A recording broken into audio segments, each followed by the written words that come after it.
কৃষ্ণ আজকে শ্রীমদ্ ভাগবতের প্রথম স্কন্ধের প্রথম ভাগে তৃতীয় স্কন্ধের প্রথম ভাগের 3 নম্বর অধ্যায় বৃন্দাবনের বাইরে ভগবান শ্রীকৃষ্ণের লীলাবিলাস 95 পৃষ্ঠায় আছে এটি।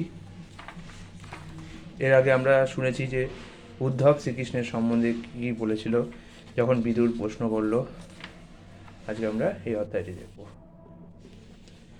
শুরু হচ্ছে তৃতীয় অধ্যায় বৃন্দাবনের বাইরে ভগবানের লীলাবিলাস। শ্রী উদ্ধব বললেন, তারপর শ্রীকৃষ্ণ বলদেব সহ মথুরাপুরীতে গিয়ে তাদের পিতামাতার আনন্দ বিধানের জন্য জনসাধারণের নেতা কংসকে তার সিংহাসন থেকে টেনে এনে মহাবলে তাকে ভূমিতে ফেলে হত্যা করেছিলেন। তার গুরু শান্তিপনি মুনির কাছ থেকে কেবলমাত্র একবার শ্রবণ করে তিনি বিভিন্ন শাখা সমেত সমগ্র বেদ হৃদয়ঙ্গম করেছিলেন এবং তার গুরুদেবের প্রার্থনা অনুসারে তার পুত্রকে যমলোক থেকে ফিরিয়ে এনে তাকে উপহার দিয়েছিলেন। রাজা ভীষ্মকের কন্যা রুক্মিণীর সৌন্দর্য ও সৌভাগ্যে আকৃষ্ট হয়ে বহু রাজা এবং রাজপুত্র তাকে বিবাহ করার জন্য স্বয়ংবর সভায় উপস্থিত হয়েছিলেন, কিন্তু শ্রীকৃষ্ণ সেই সমস্ত রাজাদের মস্তকে পদক্ষেপ করে গরুর যেভাবে অমৃত কলস নিয়ে গিয়েছিল ঠিক সেইভাবে রুক্মিণীকে হরণ করেছিলেন।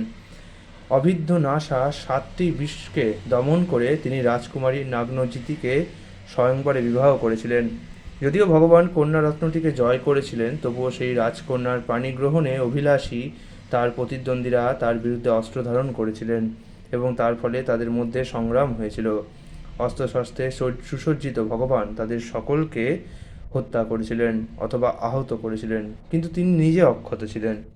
সাধারণ মানুষ যেভাবে পত্নীর প্রীতি সাধন করে, তেমনি তার পত্নীকে সন্তুষ্ট করার জন্য শ্রীকৃষ্ণ স্বর্গ থেকে পারিজাত বৃক্ষ হরণ করে নিয়ে এসেছিলেন। স্বর্গের দেবরাজ ইন্দ্র তার পত্নীর প্ররোচনায় স্তৈন হওয়ার ফলে ভগবানের সঙ্গে যুদ্ধ করার জন্য তার সমগ্র সামরিক শক্তিসহ তার পিছু পিছু ধাবিত হয়েছিল।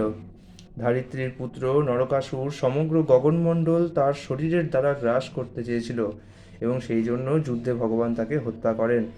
তার মাতা তখন ভগবানের কাছে প্রার্থনা করেছিলেন, তার ফলে নরকাসুরের রাজ্য তিনি তার পুত্রকে ফিরিয়ে দেন এবং তারপর তিনি সেই অসুরের অন্তঃপুরে প্রবেশ করেছিলেন। নরকাসুর কর্তৃক অপহৃতা রাজকন্যারা আর্তবন্ধু শ্রীহরিকে দর্শন করে তৎক্ষণাৎ উঠে দাঁড়িয়ে অত্যন্ত আনন্দ, লজ্জা ও অনুরাগযুক্ত দৃষ্টির দ্বারা তাকে পতিরূপে গ্রহণ করেছিলেন। শ্রীকৃষ্ণ তার অন্তরঙ্গা শক্তির প্রভাবে নানা গৃহে অবস্থিত সেই সমস্ত রাজকন্যাদের অনুরূপ ভিন্ন ভিন্ন প্রকার রূপ ধারণ করে একই সময়ে শাস্ত্র বিধিমতে তাদের বিবাহ করেছিলেন।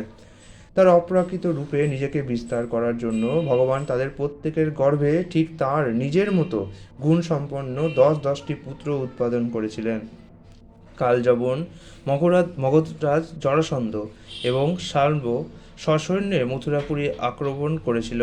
তখন ভগবান তার ভক্তদের তেজ প্রদর্শন করার জন্য তাদের বধ করেননি। সাম্ব, দ্বিবিদ, বাণ, মূঢ়, বল্লল ও দন্তবক্র আদি বহু অসুরদের কয়েকজনকে তিনি নিজে বধ করেন এবং অন্যদের শ্রী বলদেব ইত্যাদি দ্বারা বধ করিয়েছিলেন। হে বিদুর, তারপর কুরুক্ষেত্রের যুদ্ধে আপনার ভ্রাতুষ্পুত্রদের পক্ষপাতী হয়ে আগত সেই সমস্ত রাজারাও রাজাদের ভগবান বিনাশ করেছিলেন। সেই সমস্ত রাজারা এত শক্তিশালী ছিল যে যুদ্ধক্ষেত্রে তাদের পদক্ষেপে পৃথিবী কম্পিত হয়েছিল। কর্ণ, দুঃশাসন, সৌবলের কুমন্ত্রণায় দুর্যোধন হতশ্রী এবং হতায়ু হয়েছিল। তার অনুচরবর্গ সহ সে তখন ভগ্ন উরু হয়ে ভূমিতে লুটাচ্ছিল। শ্রীকৃষ্ণ সেইভাবে তাকে দর্শন করে আনন্দিত হননি। কুরুক্ষেত্রের যুদ্ধের পর ভগবান বলেছিলেন, দ্রোণ, ভীষ্ম, অর্জুন এবং ভীমের সহায়তায় অষ্টাদশ অক্ষহে নিযুক্ত পৃথিবীর বিশাল ভার হরণ হয়েছে, কিন্তু তা সত্ত্বেও আমার থেকে উৎপন্ন যদুবংশের মহাভার এখনও বর্তমান, যা পৃথিবীর পক্ষে অত্যন্ত দুর্বিষহ হতে পারে। যতক্ষণ সেই যাদবেরা মধুপানে উন্মত্ত হয়ে আরক্ত লোচনে পরস্পরের সঙ্গে কলহে পবিত্র হবে, তখন সেই বিবাদই তাদের বিনাশের কারণ হবে। অন্য আর কোনো উপায়ে তা সম্ভব নয়। আমার অন্তর্ধানের পর তা ঘটবে।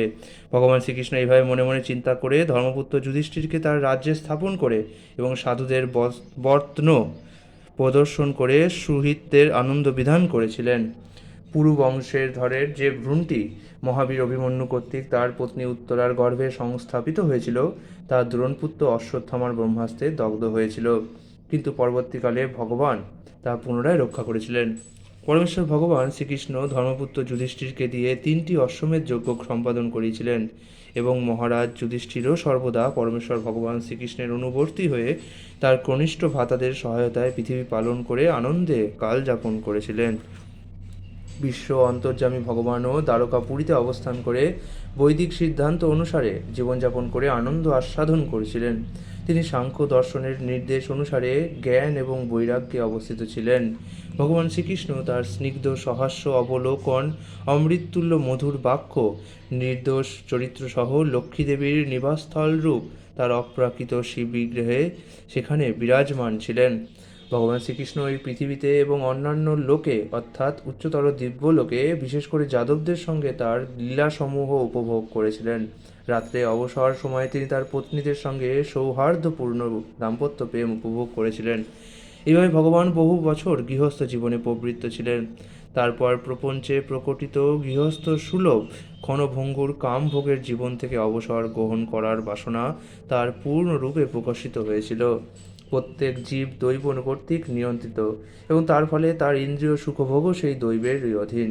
তাই ভক্তিযোগে ভগবানের সেবা করার মাধ্যমে যারা ভগবানের ভক্ত হতে পেরেছেন তারা ছাড়া অন্য কারো পক্ষে ভগবান শ্রীকৃষ্ণের অপ্রাকৃত ইন্দ্রিয়ের কার্যকলাপে শ্রদ্ধা বা প্রীতি স্থাপন করা সম্ভব নয়। এক সময় যদু ও ভোজবংশীয় রাজকুমারেরা খেলা করতে করতে মুনিদের ক্রোধ উৎপাদন করেছিলেন এবং তার ফলে ভগবানের ইচ্ছা অনুসারে সেই মুনিগণ তাদের অভিশাপ দিয়েছিলেন।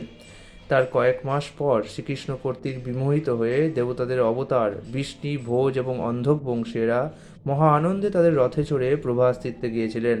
কিন্তু যারা ছিলেন ভগবানের নিত্য ভক্ত তারা দ্বারকাতেই ছিলেন। সেখানে গিয়ে তারা সকলে স্নান করেছিলেন এবং সেই তীর্থের জল দিয়ে পূর্বপুরুষ দেবতা ও ঋষিদের সন্তুষ্টি বিধানের জন্য তর্পণ করেছিলেন। তারপর তারা রাজকীয়ভাবে ব্রাহ্মণদের বহু গাভী দান করেছিলেন। ব্রাহ্মণদের কেবল সুপুষ্ট গাভীই দান করা হয়নি, তাদের স্বর্ণমুদ্রা, রজত, সজ্জা, বস্ত্র, মৃগচর্ম, কম্বল, রথ, হাতি, ঘোড়া, কন্যা এবং জীবিকা নির্বাহের জন্য পর্যাপ্ত ভূমিও দান করা হয়েছিল। তারপর তারা সেই সমস্ত ব্রাহ্মণদের ভগবানকে নিবেদিত অত্যন্ত সুস্বাদু খাদ্যদ্রব্য নিবেদন করে মস্তক দ্বারা ভূমিস্পর্শ করে তাদের প্রণাম করেছিলেন।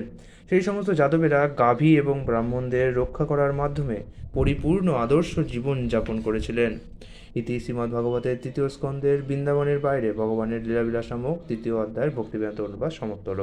আগামীকাল 4র্থ অধ্যায় মৈত্রেয় সমীপে বিদুরের গমন আমরা পড়ব। হরে কৃষ্ণ।